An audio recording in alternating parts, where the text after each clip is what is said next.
கர்த்தர் நல்லவர். கர்த்தருடைய பரிசுத்த நாமத்துக்கு மகிமை உண்டாகட்டும். ஏசாயா தீர்க்கதரிசியின் புத்தகம் 45:3-4 வசனங்களை வாசிக்கலாம்.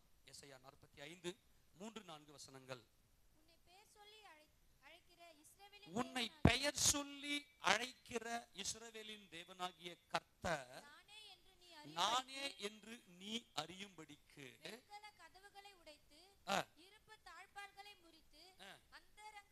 அந்தகாரத்தில் இருக்கிற பொக்கிஷங்களையும் ஒளிப்பிடத்தில் இருக்கிற புதையல்களையும் உனக்கு கொடுப்பேன்.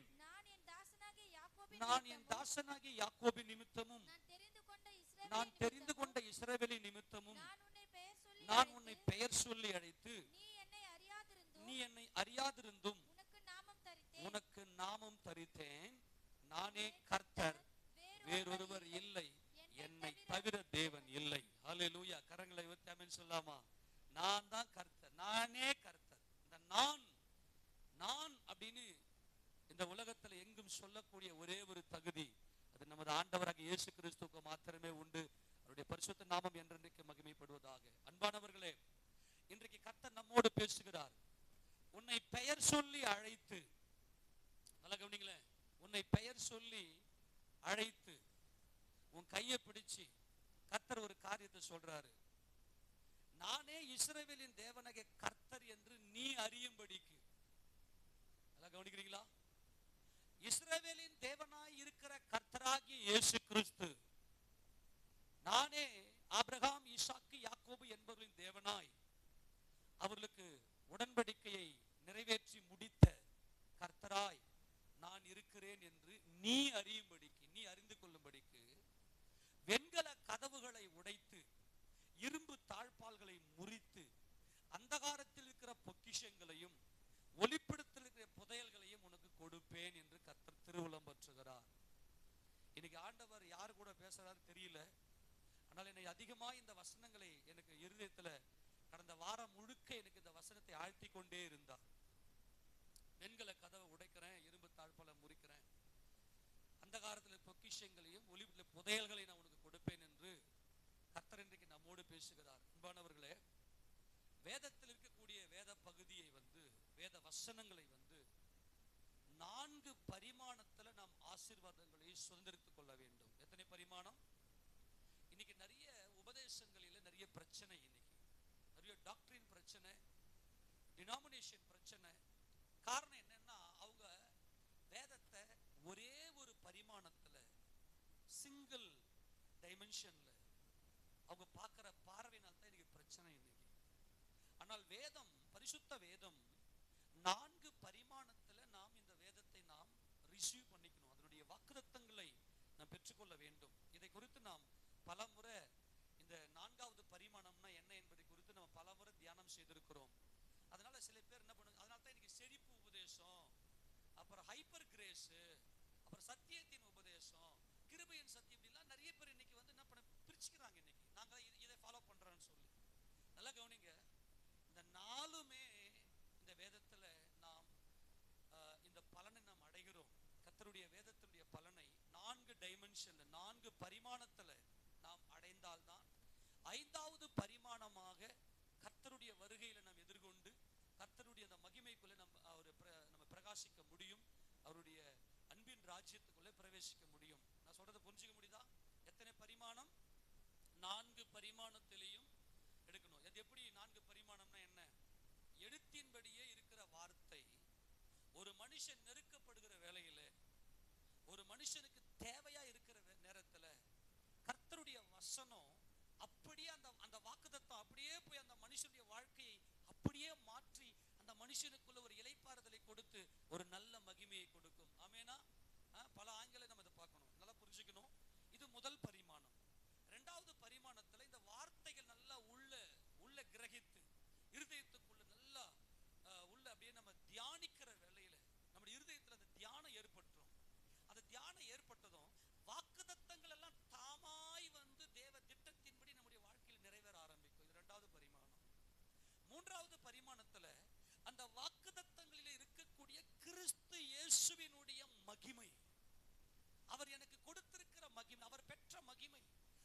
தேவனுடைய அனாதி நோக்கம். எல்லா திட்டங்களையும் தாண்டி எல்லாத்தையுமே நம்ம ஒரு காரணத்தை ரீசன் வைப்போம். இதெல்லாம் தாண்டி ஒவ்வொரு வசனத்திலும் தேவனுடைய அனாதி திட்டங்கள் நமக்கு விளங்க ஆரம்பிக்கும். சரி, இந்த நாலுமே புரியலன்னா நம்ம ஐந்தாவது டைமென்ஷனாக, ஐந்தாவது பரிமாணத்துல தேவனை நம்ம முகமுகமாய் தரிசிக்க முடியாது. ஆனால் கர்த்தர் நம்ம எதற்காக அழைத்திருக்கிறார் என்றால் அவரை முகமுகமாய் தரிசிப்பதற்காக. ஆமென் சொல்லாமா?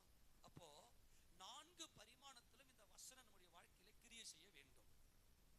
வெண்கல கதவுகளை உடைத்து, இரும்பு தாழ்பால்களை முறித்து, அந்தகாரத்தில் இருக்கிற பொக்கிஷங்களையும் ஒளிப்படுத்துகிற புதையல்களையும் நான் உனக்கு தருவேன் என்று கர்த்தர் நமக்கு வாக்குத்தத்தம் கொடுத்திருக்கிறார். இன்றைக்கு அநேகருடைய வாழ்க்கையில சம்பாதிக்கிறாங்க,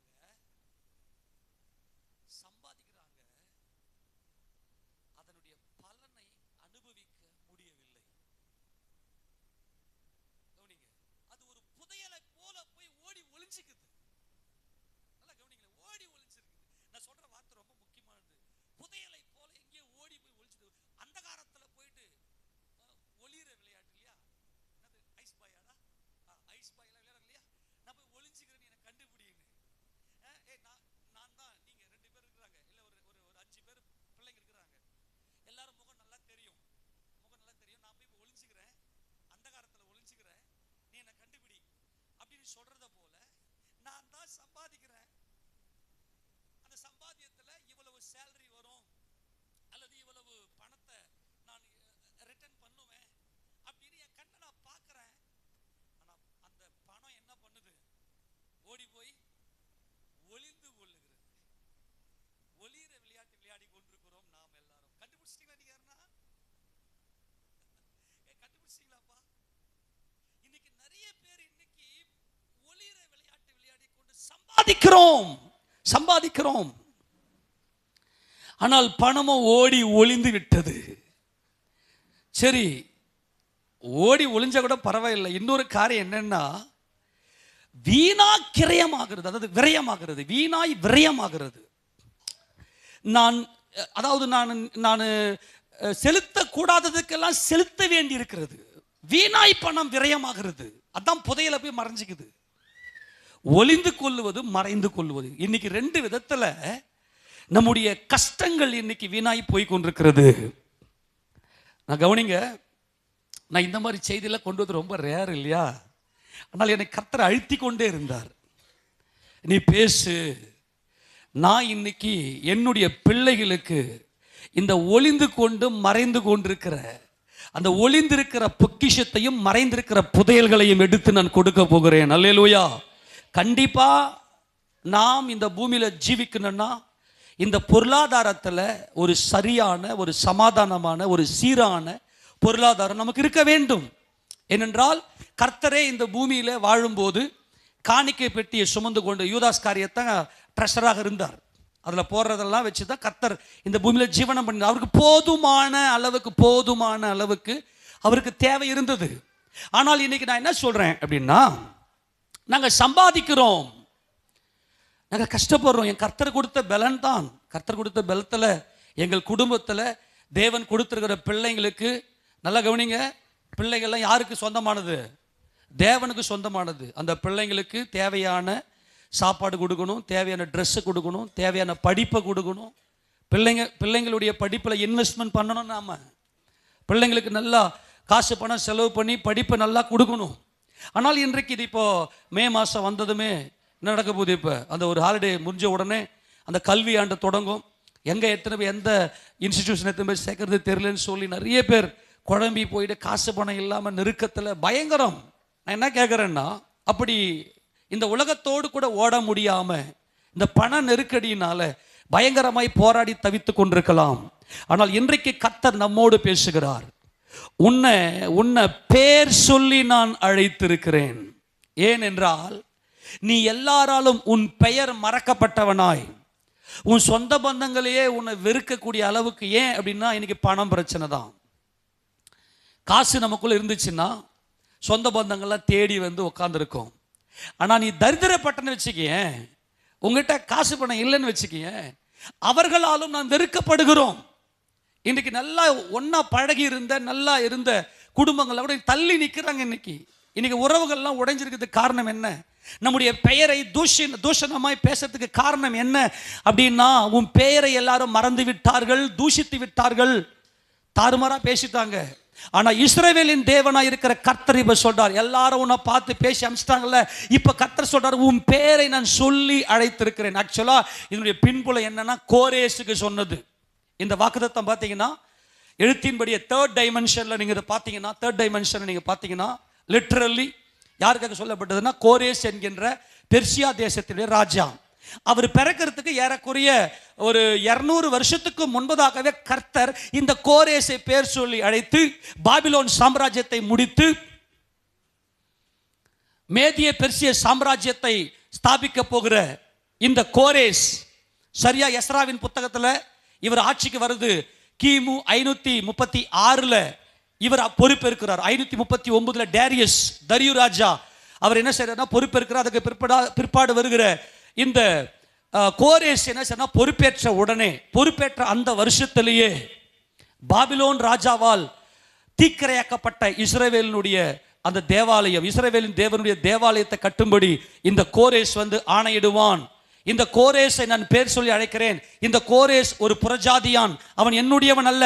ஆனால் கோரேஸே, நான் உன்னை பேர் சொல்லி அழைத்து இஸ்ரவேலின் பரிசுத்தராகி இஸ்ரவேலின் தேவனாக இருக்கிற கர்த்தர் நான் என்று நீ அறியும்படி உன்னை எல்லாரும் தூக்கி எறிந்து விட்டார்கள்.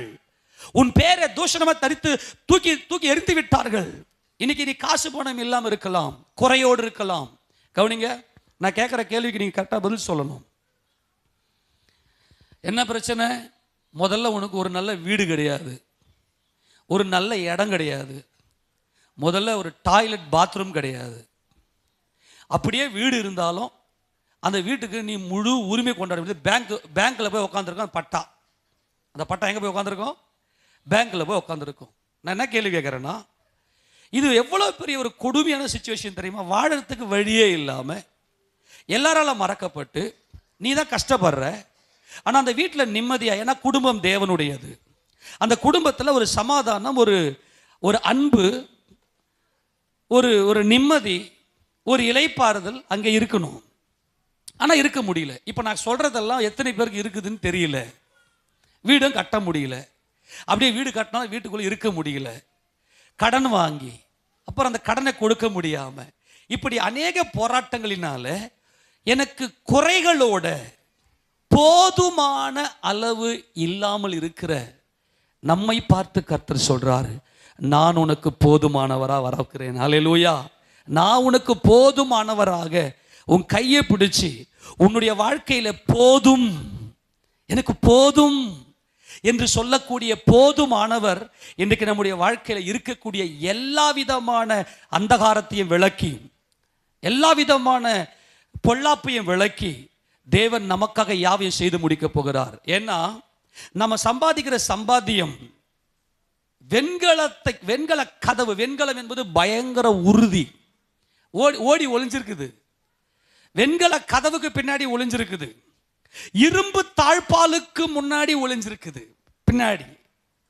இந்த இரும்பு கரடு முழு, அந்த உன்னால ஒண்ணுமே பண்ண முடியல. நீயே முட்டி பார்க்கற, மோதி பார்க்கற, எப்படியாக கொஞ்சம் மேல வந்துடலாம் அப்படின்னு நினைச்சு என்னென்னமோ பிளான் போடுற. உன் கை வலிச்சதுதான் உனக்கு மிச்சம்.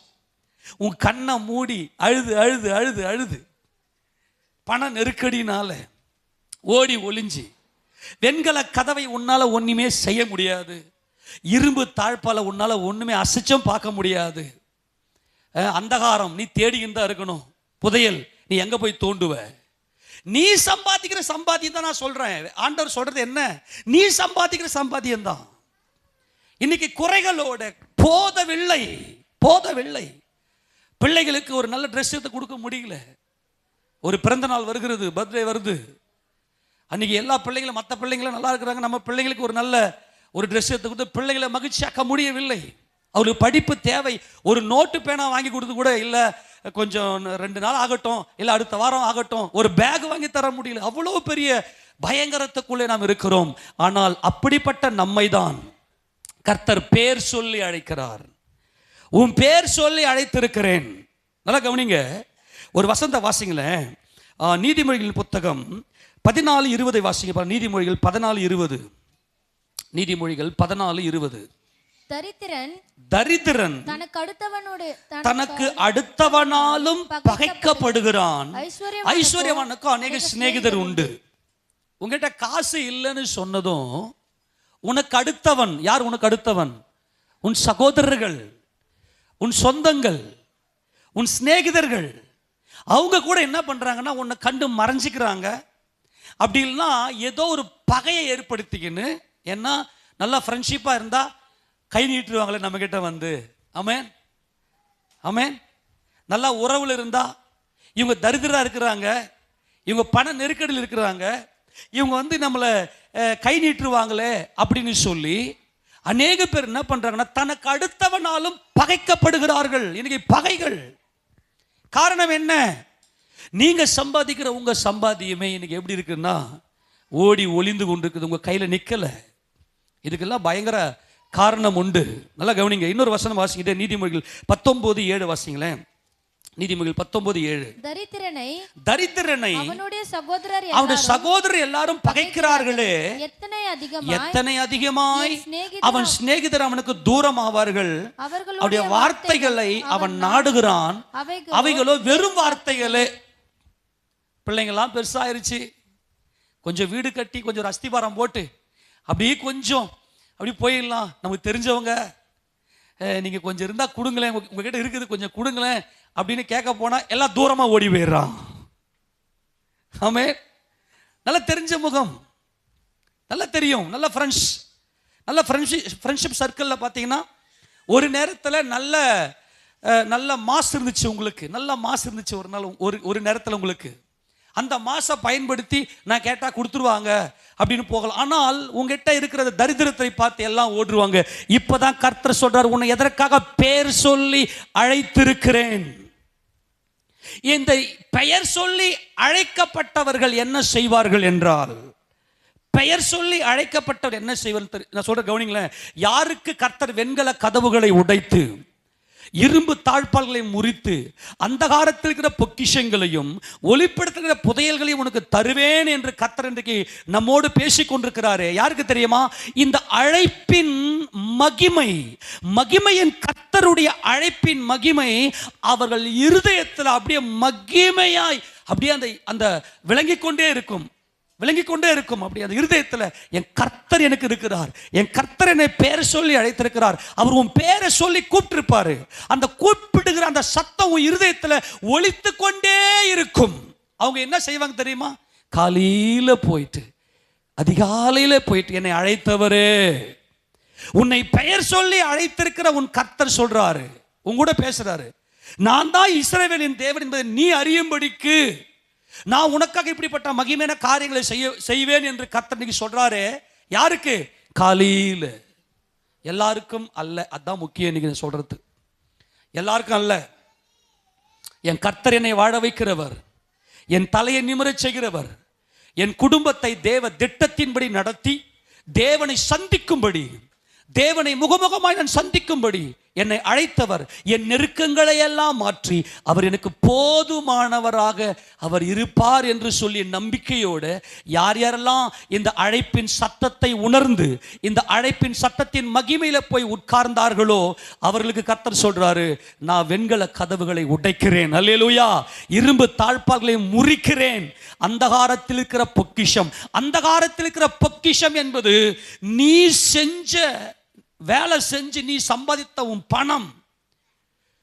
ஒளிப்படுத்துகிற புதையல் என்பது உன்னை மீறி நீ வீணா செலவு செஞ்சு வீணாய் விரயமான அந்த பணம் புதையல். திடீர்னு நீ வீணா போன பணம் எல்லாம் ஒரு புதையலை தோண்டும் போது எப்படி அப்படியே அந்த புதையல் கிடைச்சதோ மனம் ரம்மியமா மகிழுமோ, அதே போல நீங்க வீணா செலவு பண்ணி இது தேவையில்லாத செலவு, ஆனால் என் கை நழுவி போகிறதே அப்படின்னு சொல்லி நீங்கள் வீணாய் செலவழித்த அத்தனையும் கர்த்தர் இன்றைக்கு புதையலாக கொண்டு வந்து உங்க கையில கொடுக்கிற வல்லமையுடையவர். ஆமெனா? நல்லா கவனிங்க. வேதத்தினுடைய கோட்பாடு, பொருளாதார கோட்பாடு என்ன தெரியுமா? வேதத்தினுடைய பொருளாதார கோட்பாடு, நாம் தேவனை முகமுகமாய் சந்திக்க போகிறோம். எத்தனை பேர் விசுவாசிக்கிறீங்க? ஆமெனா? நாம் தேவனை முகமுகமாய் சந்திக்க வேண்டுமே ஆனால் நமக்கு என்ன தேவை? இந்த வேதத்தினுடைய பரிசுத்த வேதத்தினுடைய பொருளாதார கோட்பாடு என்ன என்றால், எடுத்து வாசிக்க பார்க்கலாம். தீமோத்தேயு நிருபத்தில் அப்போஸ்தலனாகிய பவுல் இந்த கோட்பாட்டை நமக்கு விளக்குவதை நாம் பார்க்கலாம்.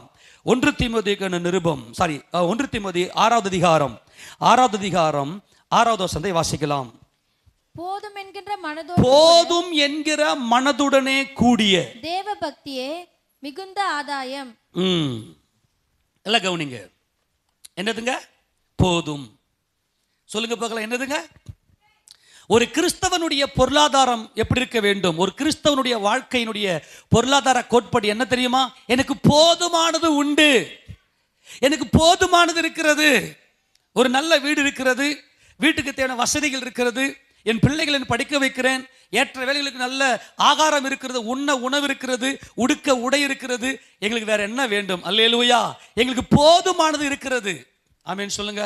நான் இப்ப ஆண்டவர் சொல்றாரு, எத்தனையோ பேருக்கு போதுமானது இல்லாமல் கடனையே கொடுத்து கொண்டிருக்கிறீர்கள். அப்படின்னா உங்ககிட்ட போதுமானது இல்லை. ஆனால் வேதத்தின்படி, வேத சத்தியத்தின்படி, தேவனுடைய திட்டத்தின்படி நம்முடைய தேவன் போதுமானவர். எல்லாரும் ஆமென் சொல்லுங்க பார்க்கலாம். இப்ப கர்த்தர் நமக்கு என்ன சொல்றார்னா, நான் உனக்கு போதுமானவராக உன் பெயரை சொல்லி அழைத்து, இஸ்ரவேலின் பரிசுத்தராகிய இஸ்ரவேலின் கர்த்தராகிய தேவன் நானே என்று நீ என்னை மகிமைப்படுத்தும்படிக்கு உனக்கு நான் போதுமானவராக வருகிறேன். அல்லேலூயா. நான் வெண்கல கதவுகளை நான் உடைக்கிறேன், இரும்பு தாழ்பால்களை நான் முறிக்கிறேன், அந்தகாரத்தில் இருக்கிற பொக்கிஷங்களை உன் கையிலே கொடுக்கிறேன், ஒளிப்பிடத்திலே வீணாய் கிரயமான எல்லா பணத்தையும் திரும்பி உனக்கு நான் புதையலாக கொடுக்கிறேன் என்று கர்த்தர் இன்றைக்கு திருவுளம் பற்றுகிறார். ஆமென் சொல்லாமா? போதும். நல்ல கவனி, என்னதுங்க? போதும் என்கின்ற மனது உன் மனசுக்குள்ள, அப்பா போதுமானவரே. நல்ல கவனிங்க. இன்னைக்கு ஒரே ஒரு சின்ன ரகசியத்தை உணர்ந்து கொள்ளுங்க. ஏன் இன்னைக்கு நம்முடைய வாழ்க்கையில் அநேக குறைகள்? ஏன் இன்னைக்கு போதுமான ஆசீர்வாதம் நம்முடைய வாழ்க்கையில் ஏன் இல்லைன்னா, போதுமானவரை நாம் நோக்கி பார்க்காமல், எனக்கு போதுமானவைகள் இல்லையே என்று சொல்லி அந்த பொருள்களை நோக்கி பார்க்கறதுனால தான் இன்னைக்கு அநேக குறைகள். ஆனால் இன்றைக்கு சத்தியத்தை புரிந்து கொள்ளுங்கள், என் கர்த்தர் எனக்கு போதுமானவர். போதுமானவர் நம்மை அழைத்திருக்கிறார். ஆமென் சொல்லுங்க பார்க்கலாம். போதுமானவர் இன்றைக்கு நம்மை அழைத்து நம்முடைய குடும்பத்தில் போதுமானவைகளை பரிபூர்ணமாய் கொடுக்க இன்றைக்கு நமக்கு அழைத்து கொடுத்திருக்கிறார். வாசிங்க, தொடர்ந்து வாசிங்க, மறு எல்லாம் சேர்ந்து வாசிங்க. 6ஆம் வசனத்துல, போதும் என்கின்ற மனதுடனே கூடிய தேவ பக்தியே மிகுந்த ஆதாயம். உலகத்திலே நாம் ஒன்றும் கொண்டு வந்ததும் இல்லை, இதிலிருந்து நாம் ஒன்றும் கொண்டு போவதும் இல்லை என்பது நிச்சயம். ஆமேனா? எப்பா, அது நமக்கே தெரியும். எல்லாம் கவனிங்களேன், நமக்கே நல்லா தெரியும். வரும்போது நான் ஒன்றும் கொண்டு வரல, போகும்போது நான் ஒன்றும், ஆமாம் நீ என்ன பெரிய திருடுனா போல கர்த்தர் இந்த உலகத்திலிருந்து எதனா பெருசன் எடுத்துன்னு போறியா சாகும்போது? ஆனால் இந்த ஜீவன் இருக்கும்போது, இந்த ஜீவன் இருக்கும்போது எனக்கு என்ன இல்லை? 8ஆம் வசனம் வாசிங்க. உண்ணவும் உடுக்கவும் நமக்கு உண்டாயிருந்தால் அது போதும். சொல்லுங்க, அது அது போதும். இன்னைக்கு நல்ல சாப்பாடு நம்ம சாப்பிட்றோம், கடனை வச்சுக்கின்னு சாப்பிட்றதுக்கு பேர் ஒரு சாப்பாடா? இன்னைக்கு நீங்க சாப்பிட்றீங்க, இன்னைக்கு நீங்க உடுத்துறீங்க. நல்லா என் காதலை கேட்டு என் மனசு உடஞ்சிருக்கிற சில பேர் இரக்கம் இல்லாமல் ஒரு கேள்வி கேட்பாங்க. கடனை கொடுத்து வைக்கல, சாப்பிட்றல்ல, உடுத்துறல்ல, அவங்க என்ன கேள்வி கேட்பாங்க? நிறைய ஒரு நெருக்க, நல்லா கவனிக்கல, பயங்கரமான நெருக்கத்தை சாப்பிட்றோம், ஏதோ சாப்பிட்றோம். எப்படி பயங்கர நெருக்கத்தோடு எப்படியோ சாப்பிட்டாகணுமே. ஆனால் தேவனுடைய நோக்கம், தேவனுடைய திட்டம் போதும். உன் வீட்டில் போதுமானது இருக்கணும். ஆமென் சொல்லுங்களேன். உன் வீட்டுக்குள்ள போதுமானது இருக்க வேண்டும். இப்ப தேவன் கர்த்தராகிய இயேசு கிறிஸ்து நம்மை அழைத்திருக்கிறது நோக்கம் என்ன? நான் உனக்கு போதுமானவராக, நான் உனக்கு போதுமானவராக. இந்த பொருளாதார கோட்பாடுகள் அத்தனையும் உடைத்து, இந்த பொருளாதார சத்துருக்கள் அத்தனையும் உடைத்து, நான் உனக்கு போதுமானவர். இன்னைக்கு போதுமானவர் உன்னை அழைத்திருக்கிறார். கர்த்தராகிய இயேசு கிறிஸ்துவே உனக்கு போதுமானவர். ஆமென் சொல்லாமா? அவர் போதுமானதை கொடுக்கிற தேவன். ஒருவேளை இன்னைக்கு போதுமானது இல்லாமல் இருக்கலாம், உங்கள் குடும்பத்தில் போதுமானது இல்லாமல் இருக்கலாம். இதுக்கெல்லாம் என்ன காரணம்? சாபம். இதுக்கெல்லாம் என்ன காரணம்னா சாபம், மண்ணினுடைய அந்த சுபாவம், இதுதான் காரணம். ஆனால் இன்றைக்கு கர்த்தர் சொல்றாரு, எல்லா சாபத்தையும் முறியடித்து நான் உனக்கு போதுமானவராக, எல்லாவற்றிலும் உனக்கு திருப்தியான, ஒரு திட நம்பிக்கையான, ஒரு மகிழ்ச்சியான, ஒரு பரிபூர்ணமான ஆசீர்வாதத்தை உனக்கு கொடுத்து உன் இருதயத்துக்குள்ள என்னை துதிக்கும்படி செய்வேன். ஆமெனா. இஸ்ரவேலின் தேவனாகிய கர்த்தராகிய இயேசு கிறிஸ்து அவர் என் பரிசுத்தர், அவர் என்னை வாழ வைக்கிறவர் என்பதை பரிபூர்ணமாய் உணர்ந்து நீங்கள் கர்த்தரை துதிக்க போறீங்க. அல்லேலூயா சொல்லுவோமே. ஆமென் சொல்லாமா? கர்த்தர் நல்லவருடைய பரிசுத்தத்தை நம்ம மகிமைப்படுவதாக. ஆனால் இன்னைக்கு நம்முடைய வாழ்க்கை எப்படி இருக்கிறது? எடுத்து வாசிங்களேன். புலம்பலின் புத்தகம் 5வது அதிகாரத்தில், புலம்பலின் புத்தகம் 5வது அதிகாரத்தில் 4ஆம் வசனம் வாசிங்க பார்க்கலாம். எங்கள் தண்ணீரை பணத்துக்கு வாங்கி குடிக்கிறோம், எங்கள் விறகு விலைக்கிரயமாய் வருகிறது. எங்க கேஸ் வாங்க முடியல ஆண்டவரே. நாங்க தண்ணீர் நல்லா கவனிங்க, இங்க தண்ணீரை பத்தியும் விறகை பத்தியும் பேசுறாரு. உண்ண உணவு பத்தி பேசுறாரு. அங்கே புதிய ஏற்பாட்டு நியமம் என்ன தெரியுமா? உண்ணவும் உடுக்கவும் கரெக்டாக இருக்கணும். இன்னைக்கு நிறைய கவனிங்களேன், நம்மலாம் பார்த்தீங்கன்னா கேஸ் வச்சு யூஸ் பண்ணுவோம். அது தீர்ந்து போச்சுன்னா அதுக்கப்புறம் போயிட்டு இன்னொரு கேஸ் மாட்டி அதை முள்ளங்காட்டி இங்கே வயிறு இங்கே எரியும், நம்முடைய வயிற்றுல எரியும். நல்லா கவனிங்க, இன்னைக்கு நம்முடைய சூழ்நிலை எப்படி இருக்குது அப்படின்னா, எங்கள் தண்ணீரை நாங்கள் பணத்துக்கு வாங்கி குடிக்கிறோம். இன்னைக்கு என்ன பண்ணோம்? எல்லா வரியெல்லாம் கட்டுறோம், குழாவரியெல்லாம் கட்டுறோம். எத்தனை பேர் நீங்கள் கரெக்டாக குழாவரி எத்தனை கட்டி பில்லாம் வச்சுருக்கிறீங்க? இன்னைக்கு வருஷத்தில் ஒரு முறையாவது குழாவரியை கட்டி, குழாவரி கூட கட்ட முடியாமல் ஏதோ சாக்கு சொல்லி காதலை வாங்காதமா போய் எத்தனை பேருக்கு இந்த குறையில் இருக்கிற? தயவுசெய்து சொல்கிறேன், கவனித்துக் கொள்ளுங்க. உங்களுக்குள்ள போதுமானது இருக்குமே ஆனால், இப்போ நம்மெல்லாம் பாக்கியவான்கள். இன்னைக்கு இந்த தண்ணீரை நாங்கள் பணத்துக்கு வாங்கி குடிக்கிறோன்றதுடைய வேல்யூ நமக்கு தெரியாமல் இருக்கலாம். ஏன்னா நம்ம ஊர் தண்ணியெல்லாம் குடிச்சு பார்த்துட்டு என்கிட்ட நிறைய பேர் கேட்டிருக்கீங்கன்னா மினரல் வாட்டர்லான்னு கேட்டுருக்குறாங்க. இது என்ன மினரல் வாட்டரா, இவ்வளோ நல்லா இருக்கே? அப்படி இல்லைங்க. நாங்கள் குடிக்கிறதும் அதுதான், குளிக்கிறதும் அதுதான், நாங்கள் துணி துவைக்கிறதும் அந்த தண்ணி தான். நல்ல தண்ணி. இதற்காக நாம் கர்த்தரை ஸ்தோத்தரிக்க வேண்டும். ஆமேனா. நமக்கு நல்ல தண்ணியை கொடுத்துருக்கு. நீங்கள் சென்னையெல்லாம் பார்த்தீங்கன்னா இன்னைக்கு தண்ணியை காசு கொடுத்து வாங்கி எத்தனை பேர் இன்னைக்கு தாகத்தில் அந்த தண்ணி வாங்கி குடிக்க முடியாமல் தாகம். குளிக்கிறது என்ன தண்ணி? அதுலேயும் நீங்கள் சென்னையில் நீங்கள் பார்த்தீங்கன்னா ரொம்ப மனசெல்லாம் வலிக்கும். குடும்பமே நடத்த முடியாமல் சின்ன அறை, எதிர பார்த்தா அங்கே டாய்லெட் இருக்கும், அங்கே பார்த்தா பெட்ரூம் இருக்கும், கிச்சன் இருக்கும். அவங்க எங்கே படுக்கிறாங்க, கண்ணீர் வரும். அதெல்லாம் இன்னைக்கு அப்படிப்பட்ட ஆத்துமாக்களுக்கெல்லாம் யார் இன்னைக்கு ஒரு விடுதலை கொடுக்கிறது? கர்த்தர் சொல்றாரு, போதுமானவர் சொல்றாரு. குறையா இருக்கிற வலிகளோட வேதனை இருக்கிற உன்னுடைய வாழ்க்கையில போதுமானவராக நான் வந்து எல்லா தடைகளையும் உடைத்து உன் கையில் அந்த புதையலை எடுத்து கொடுக்க போகிறேன். ஆமேனா. ஆண்டவரே, எங்கள் தண்ணீர் நாங்கள் பணத்துக்கு வாங்கி குடிக்கிறோம், எங்கள் விறகு கிரயமாய் வருகிறது. எங்களால் ஒரு நல்ல ஒரு கேஸ் வாங்கி ஒரு நம்பிக்கையோட, கேஸ் தீர்ந்து போயிடுமா, நாளைக்கு வரைக்கும் வருமா, இல்லை அடுத்த வாரம் வருமா, கொஞ்சம் பார்த்து ஐயோ எவ்வளோ பெரிய கொடுமை. ஏன்? ஏதோ குடும்பம் போதுமானது இல்லை. அடுத்து சொல்றாரு, பாரம் சுமந்து. 5ஆம் வசனம் வாசிங்களேன். பாரம் சுமந்து எங்கள் கழுத்து நோகிறது, நாங்கள் உழைக்கிறோம், எங்களுக்கு இளைப்பாறுதல். இதைத்தான் இன்னைக்கு ஆண்டவர் சொல்றாரு. அன்பான சகோதரனே, சகோதரியே, இன்னைக்கு கர்த்தர் நம்ம எதற்காக அழைத்திருக்கிறார் என்றால், நாங்கள் உழைக்கிறோம் ஆண்டவரே. பாதி ராத்திரில எழுந்து ஓடுகிறோம், வேலைக்கு ஓடுறோம், அங்கே பயங்கரமான கஷ்டப்படுறோம். நாங்கள் உழைக்கிறோம். எதுக்காக?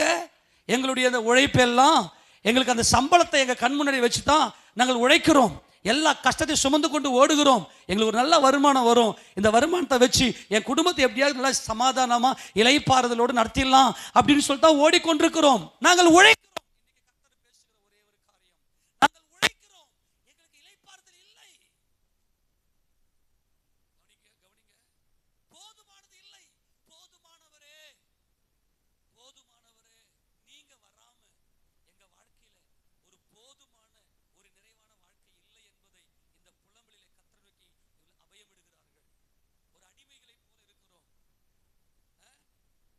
சுமந்து எங்கள் கழுத்து நோகிறது.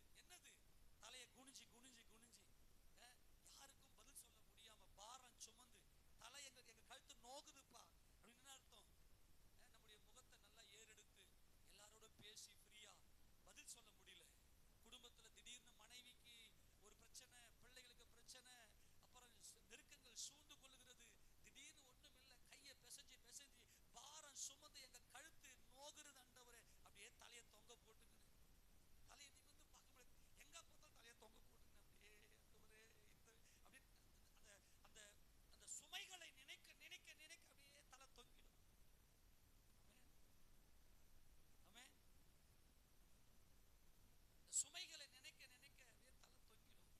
நான் ஒன்று கஷ்டப்படுறேன், ஆனால் என் பிள்ளைங்க வந்து கஷ்டப்பட வேணாம், அந்த கஷ்டத்தை பிள்ளைங்களுக்கு கொடுக்க வேணாம், இந்த பிள்ளைங்க நல்லா அப்படியே கொஞ்சம் சந்தோஷமா இருக்கட்டும் அப்படின்னு சொல்லி அப்படியே அந்த பிள்ளைங்க மூஞ்சி கூட இருந்து பார்க்க முடியாம இப்படிப்பட்ட ஒரு பயங்கரமான சூழ்நிலை.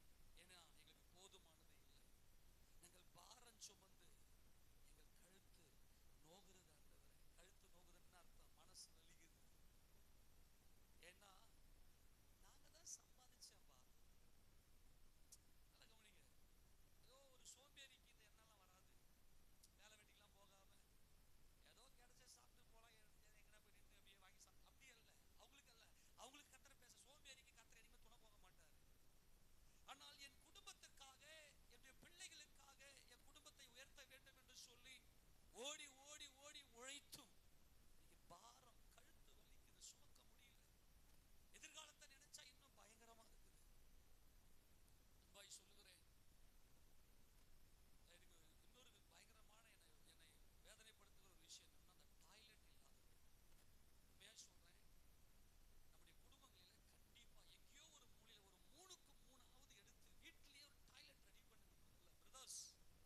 அது உங்கள் அன்பாய் கேட்டுக்கொள்ளுங்க. அது வந்து ஒரு நிறைவான வாழ்க்கை அல்ல.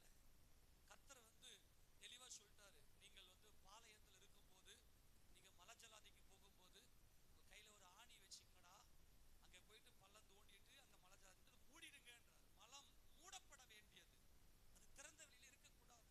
வேத சத்தியத்தின்படி இதெல்லாம் வேத கோட்பாடுகள், தேவ நியமங்கள். அன்பான சகோதரனே சகோதரியே, கண்டிப்பாக தேவன் இன்றைக்கு எல்லா சூழ்நிலையும் மாற்ற போகிறார். எத்தனை பேர் விசுவாசிக்கிறீங்க? ஆமே. நீங்க வீட்டுல இருக்கலாம், ஆனா உங்களுக்கு உரிமை உங்களுக்கு இல்ல. பேங்க்குக்காரன் உரிமை வச்சுக்கிறான். இன்னைக்கு உங்களுக்கு வீடு இல்லை, உங்களுக்கு போதுமானது இல்லையாப்பா. கர்த்தர் இன்னைக்கு யாரோட பேசுகிறார்? எங்களுக்கு போதுமானது இல்ல ஆண்டவரே. இதுக்கு என்ன காரணம்? நாங்கள் பாரம் சுமந்து தவிக்கிறோம். இன்னைக்கு கர்த்தர் சொல்ற, உன் பேர் சொல்லி நான் அழைத்திருக்கிறேன். இன்னைக்கு யாரோட கர்த்தர் பேசுறார் தெரியுமா?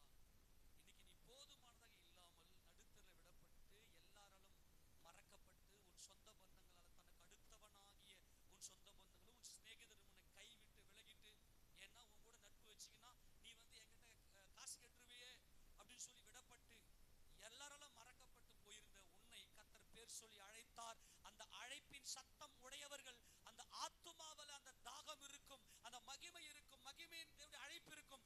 ஒவ்வொரு நாளும் காலையில அதிகாலையில போய் என்னை அழைத்தவரே, எனக்கு போதுமானவரே, என் சூழ்நிலைகளை மாற்றுகிறவர் சொல்லி கேட்டு கேட்டு கேட்டு தேவ சமூகம் நின்று கொண்டு உனக்கு கர்த்தர் பேசுறாரு. இன்னைக்கு நான் சொல்றேன், உனக்கு முன்னதாக இருக்கிற எல்லா வெண்கல கதவுகளை இன்றைக்கு நான் உடைக்கிறேன். இதோ உன்னுடைய கழுத்து வலி இருக்குது இல்லையா, பாரம் சுமந்து பாரம் சுமந்து பாரம் சுமந்து நொந்து போயிருக்கிற உன் தலையை நான் நிமிரச் செய்கிற தேவன். அல்லேலூயா. எங்களுக்கு இளைப்பாறுதல் இல்லை. என்ன இளைப்பாறுதல் இல்லை? எங்கள் நம்பிக்கையே நாங்க படுற கஷ்டம்தான். நாங்க திருடல, பொய் சொல்லல, இன்னொருத்தனை ஏமாத்தல, கஷ்டப்படுகிறோம். ஆனால் எங்களுக்கு இன்னைக்கு அது எங்க மனசுல வலி இருக்கிறது. இது இவ்வளவு கஷ்டப்பட்டோம், அந்த காசு அப்படி இல்லாமல் பறந்து போயிடுது.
ராஜா நாமத்துல எல்லா கட்டுகளும் இன்றைக்கு தேவன் அறுக்கிறார். இன்றைக்கு உங்களை தம்முடைய சொந்த பிள்ளையாக அவர் தத்தெடுத்து கொண்டார். ஆமென் சொல்லாமா? இயேசு கிறிஸ்துவின் நாமத்தில் உங்களை வாங்கி கொண்டார்.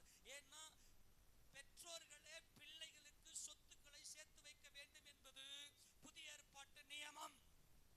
நம்முடைய அப்பா தான் பிள்ளைகளுக்கு பொக்கிஷங்களை சேர்த்து வைக்கிறார். பவுல் சொல்லுகிறார், பெற்றோர்களே பிள்ளைகளுக்கு பொக்கிஷங்களை சேர்த்து வைக்க வேண்டும். நான் உங்களுடையது அல்ல, உங்களையே நான் தேடுகிறேன் என்று பவுல் சொல்லுகிறாரே.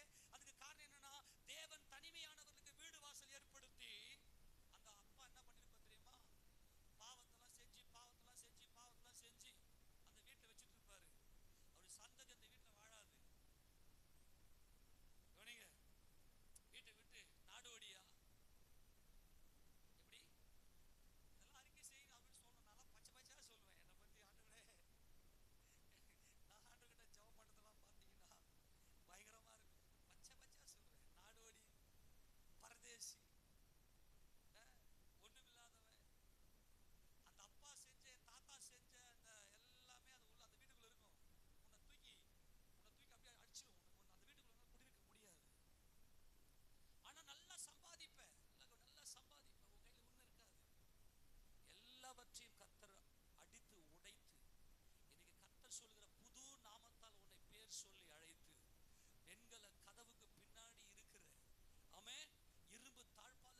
ஜனங்கள் எனக்கு காணிக்கை கொடுக்கணும். ஆமெனா?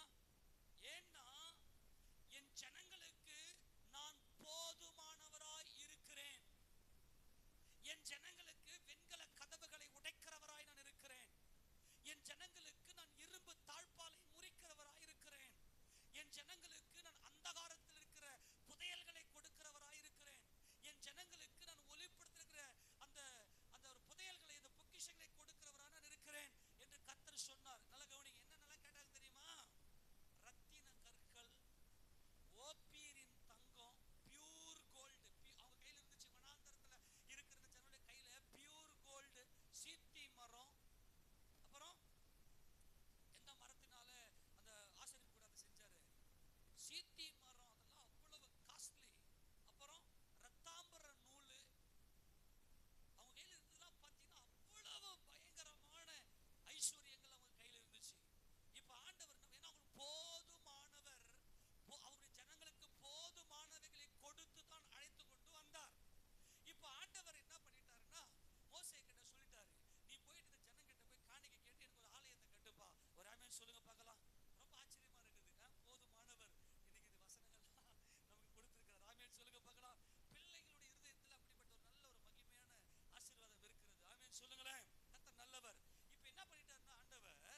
ஜனங்களுடைய கையில வெறுமை என்பதை நான் இனி பார்ப்பதே இல்லை.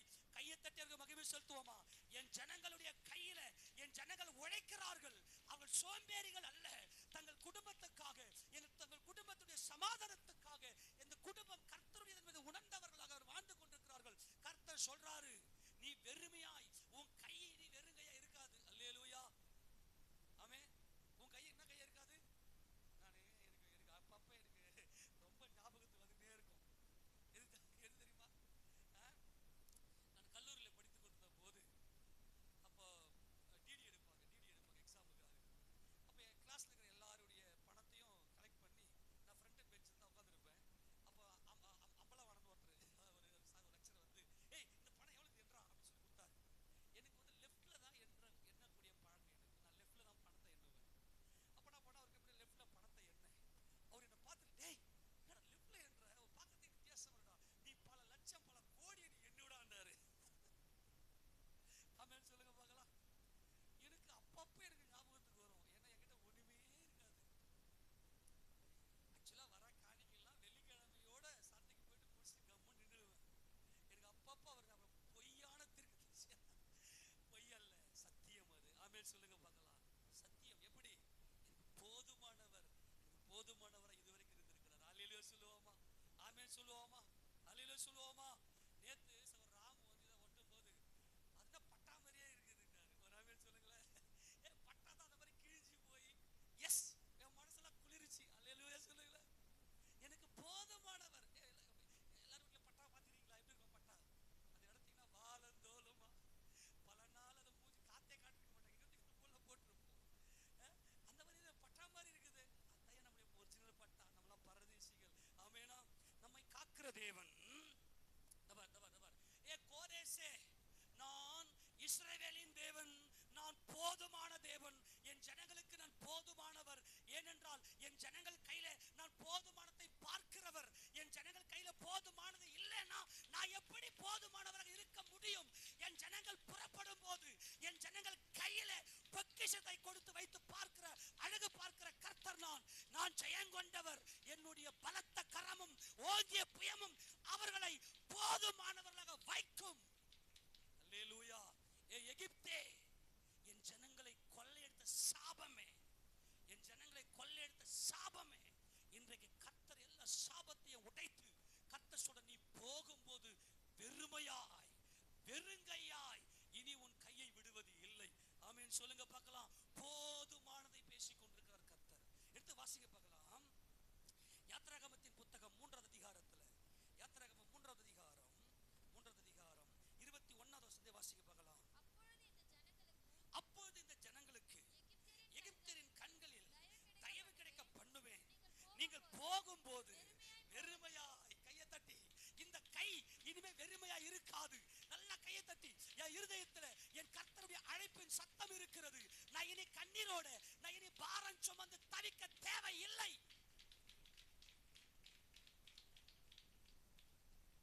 நீயா போனேன்னா உன் கண்ணுக்கு முன்னாடி இருக்கிறது என்னன்னு தெரிஞ்சுக்கோ.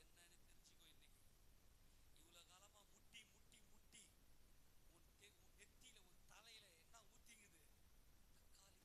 தக்காளி சட்னி. இது வெங்கல கதவு திறக்க மாட்டேங்குது. இவ்வளோ தேவைகள் இருக்கு. போய் முட்டி முட்டி முட்டி மோதி நீ மாம்சமோ ரத்தமோ உன்னால என்ன செய்ய முடியும்? ஆனால் போதுமானவர் சொல்லுகிறார், போதுமானவர் என் ஜனங்கள் கையில போதுமானது இருக்கும், இருக்க வேண்டும். ஏனென்றால் நீங்கள் போகும்போது வெறுங்கையா ஓட்டாண்டியெல்லாம் உன்னை அனுப்ப மாட்டேன். நான் நீதி உள்ள தேவன். 400 வருஷம் 430 வருஷம் இருந்த, ஏறக்குறைய 400 வருஷம் அடிமையா இருந்தேன்.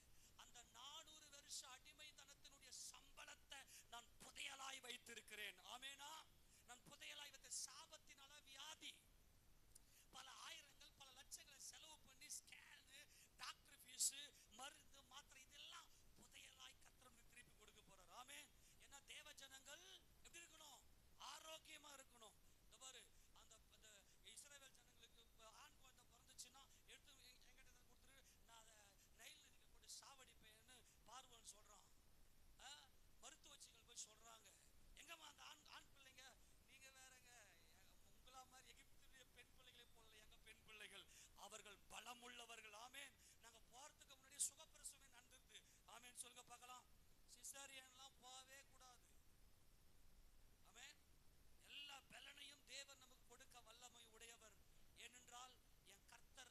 போதுமானவர். என் கர்த்தர் போதுமானவராய் இருக்க நான் எதுக்கு என் குறைவுள்ள அழுது உட்கார்ந்திருக்கணும்? இன்னைக்கு தேவன் நம்மோடு பேசுகிறார். ஆமென். நீங்கள் போகும்போது எப்படி போறதில்ல? ஆமென். எல்லாம் கவனிங்க. எல்லாம் ஆமென் சொல்லுங்க. ரெண்டு கையும் காலில தூக்கிக்கிட்டு போதுமானவரே. சில பேருக்கு பணத்தை கையில பார்க்கலான்னு எப்படி இருக்கும்? அது நம்ம பேசுறது பண ஆசை. போதுமானவரே காலில கால தூக்கணும்ல, கையே காலில அழைப்பின் சத்தம் கேட்டு அவங்கள தான் நான் பேசிட்டு இருக்கிறேன், எல்லாருக்கும் பேசல. அந்த அழைப்பின் சத்தம் வருகிற வரைக்கும் நீ வெயிட் பண்ணு. நீ உள்ள வா. நீ ஏதோ வந்திருக்கிற. நான் பேசுறது யாருக்காக? கர்த்தர் யாருக்கு பேசி கொண்டிருக்கிறார்? ஆண்டவரே, நான் நேத்து வரைக்கும் நான் மெசேஜ் எடுத்து மாத்தினோம்னா அந்த எனக்கு கர்த்தர் விடவே இல்லை. அப்புறம் தான் எனக்கு தெரிஞ்சது அவர் போதுமானவர்னு. ஆமென். அவர் போதுமானவர்னு அவருடைய ஜனங்கள் எப்படி இருக்கணும்? போதும், enough, it's enough. நான் நிறைய இல்ல, நிறைய எனக்கு இவ்வளோ அப்படி ஆசை இல்லை. ஆசையானது அலைந்து தேடுகிறதை பார்க்கலும் கண் கண்டதே நலம், கண் கண்டதே போதும். நான் ஆசையை பத்தி பேசல, போதுமானதை பேசிக் கொண்டிருக்கிறேன், சமாதானத்தை பேசிக் கொண்டிருக்கிறேன். சமாதானத்தை கர்த்தர் பேசிக் கொண்டிருக்கிறார். கர்த்தர் நல்லவர். நீங்கள் போகும்போது வெறுமையா போவதில்லை. ஆமெனா. புதையலை கொடுக்குறாரு. எப்படி கொடுக்குறாரு? நீ போயிட்டு அவங்களுக்கு ஜஸ்ட் கேளு. அவங்க எல்லாருக்கும் பரபரப்பு, அவங்களுக்கு பைத்தியம் முடிக்க வச்சிருவோம் எகிப்தியனை. ஆமென் சொல்லுங்க. உன்னை எவெல்லாம் கொள்ளையிட்டானோ அவனை பைத்தியம் முடிக்க வச்சுட்டு எப்படி தலைச்சம்பள செத்துக்குது. ஓய் பொண்ணை கொடு. எதுக்கு என்ன கேட்ட? எவ்வளவு கொடுக்குறீங்க? ஆமென். எப்படி கொடுத்துருப்பாங்க? அப்படியே இமேஜின் பண்ணுங்க. நான் முடிச்சிடறேன் கவனிங்க. அப்படியே இமேஜின் பண்ணுங்க. பொண்ணை கொடு, வஸ்திரத்தை கொடு. வஸ்திரமா? ஐயோ நீ வெளியே போனா போதண்டா. முதல்ல என் தேசத்தை விட்டு நீங்க வெளியே போங்கடா. வீட்டுல எவ்வளவு இருக்குது என்ன கணக்கே வழக்கே பார்க்காம பைத்தியம் முடிச்சு என்ன எல்லாரும் வீட்டுல தலைச்சம்பள செத்து இருக்கு. ஆமேனா. சர்வ சிருஷ்டிக்கும் முந்தினவரை நான் ஆராதிக்கிறேன். ஆமென். என் இயேசு யார்? அவர் சர்வ சிருஷ்டிக்கும் முந்தினவர். என் போதுமானவர் யார்? சர்வ சிருஷ்டிக்கும் முந்தினவர். அவரை நான் ஆராதிக்கிறேன். அதே வீட்டுல பைத்தியத்தை பிடிக்க வச்சுட்டு நீ கேட்கறதெல்லாம் கணக்கே பார்க்காம, ஆமென், நீ எவ்வளவு இழந்திருக்கிற, நீ எவ்வளவு இழந்திருக்கிற. எல்லாம் புதையலா இருக்கிறது, புதையலா இருக்கிறது. வெயிட், உன் கண்ணு பார்க்க போகிறது. ஆமென். எது நீ சம்பாதிச்சது தான். நான் மறுபடியும் சொல்றேன், நம்முடைய ஆண்டவர் சோம்பேறிகளின் தேவன் அல்ல. நான் போயிட்டே இருப்பேனா, திடீர்னு ஒரு சூட்கேஸ் தான், அந்த சூட்கேஸ் நிறைய பணமா, அது அந்த கொடுமைகளை கர்த்தர் கிழிச்சு எடுத்துருவார்.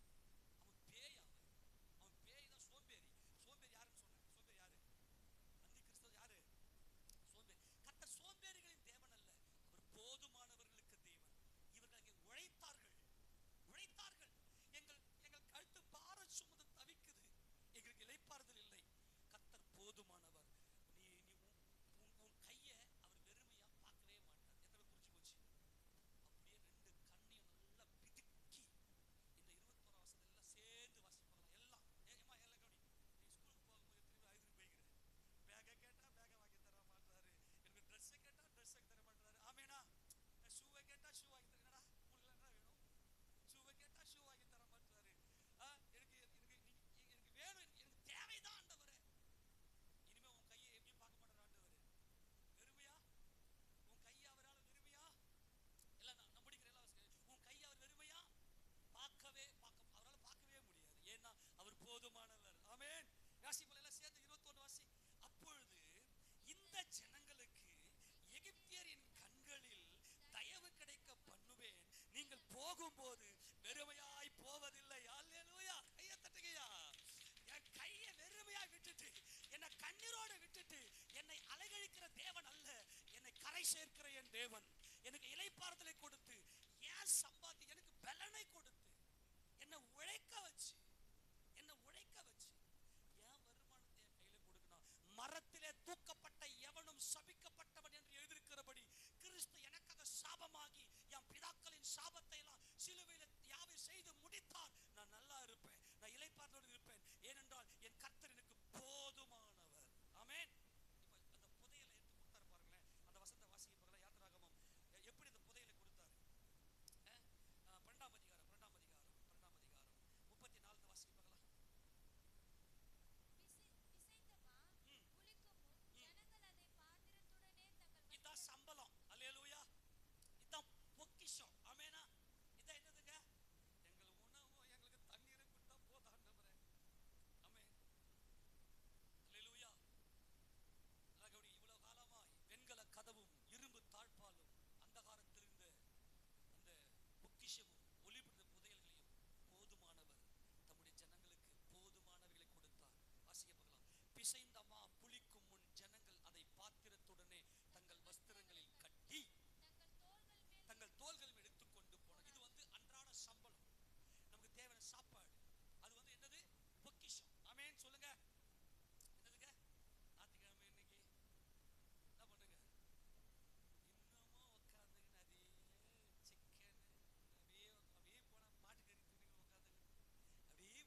இயேசு என் கிருபை உனக்கு போதும். ஆமென் சொல்லுங்களேன். ஐயோ என்னால இந்த வியாதியை விட்டு வெளியே வர முடியலையே, இந்த வியாதியை விட்டு நான் வந்துன்னு நினைக்கிறேனே, என்னால முடியலையேன்னு சொல்லி கலங்க வேண்டாம். அவருடைய கண்களில் உனக்கு கிருபை இருக்கிறது. அவருடைய கிருபை உனக்கு போதும். ஆமென். நீ எவ்வளவு பலவீனப்பட்டாலும் உன் பலவீனத்திலே, வாசி தொடர்ந்து, உன் பலவீனத்திலே என் பலம் பூரணமாய், சொல்லுங்க எப்படி? பூரணமாய் விளங்கும். அல்லேலூயா. பூரணமாய். நீ படுத்த படுக்கை ஆவது இல்லை. அவருடைய பலம், அவருடைய பலன் உன்னை என்றென்றைக்கும் காக்கும். ஏனென்றால் அவர் போதுமானவர். ஆமென் சொல்லுங்க. அவர் உனக்கு எப்படிப்பட்டவர்? ஆமா, தோலுக்கு பதிலாக தோலையும் தன் ஜீவனுக்கு பதிலாக மனுஷன் எல்லாத்தையும் கொடுக்குற. எல்லா பிரச்சனையும் கூட தாங்கிக்குவேன், எல்லா பிரச்சனையும் நின்று ஃபேஸ் பண்ணி நிற்பேன். என்ன உனக்கு உடம்புல ஆரோக்கியம் இருக்குது, அதனால நின்று ஃபேஸ் பண்ணி போவேன். ஆனா உன் சரீரத்தில் ஒரு பலவீனம் வந்துச்சுன்னா என்ன பண்ணுவேன்? உள்ளமெல்லாம் உடைஞ்சு வேதனைப்பட்டு அப்படியே மரண பயம் ஏற்பட்டு, பயப்படாதே, நான் உனக்கு போதுமானவர். ஆமென். உன் எவ்வளவு பலவீனமா இருந்தாலும் அந்த பலவீனத்துல என் பலம் பூரணமா இருக்கிறது என்று கர்த்தர் சொல்லுகிறார். ஆமென் சொல்லுங்களேன்.